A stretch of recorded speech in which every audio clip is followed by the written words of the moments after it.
comment ça? Le monde est hyper. Tu croyais quoi? Qu'on serait plus jamais. Je pourrais t'afficher. Si vous n'habitez pas sur une autre planète, ce refrain devrait vous dire quelque chose. Oh, dja dja. Y a pas moyen, dja dja.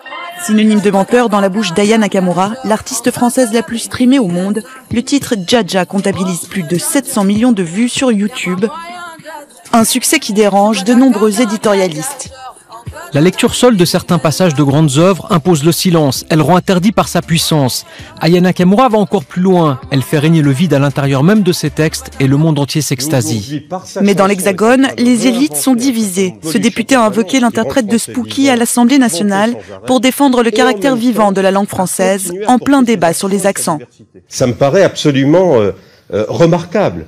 C'est-à-dire qu'elle est en train de porter au niveau international de nouvelles expressions et d'évolution de la langue. La diversité de la langue, sa richesse, ce sont les accents, ce sont ces accents, et c'est aussi ces expressions nouvelles, cette manière de la mettre en rythme, parce que Aya Nakamura a en plus ceci de particulier, qu'elle allie de manière remarquable un rythme et une langue. Pour le producteur de Slimka et Makala, le procès sur le langage est malhonnête, car en vrai, tous les artistes utilisent des mots propres à leur génération. Mais pas tous ne signent leur propre texte, contrairement à Aya. Ça doit vexer beaucoup de monde, que ce soit dans le milieu journalistique, que ce soit chez les auteurs, chez les écrivains. Aya Nakamura, elle peut écrire un livre demain, elle va faire un best-seller.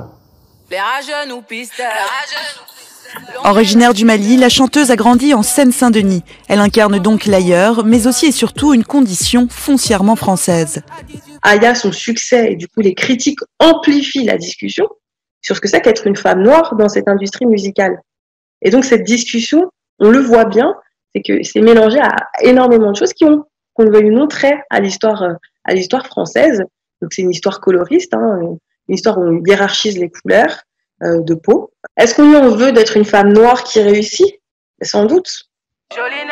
Le troisième album d'Aya Nakamura s'écoute aux États-Unis comme aux Pays-Bas. Depuis sa sortie, son auteur et interprète est devenu l'artiste la plus écoutée au monde sur Deezer.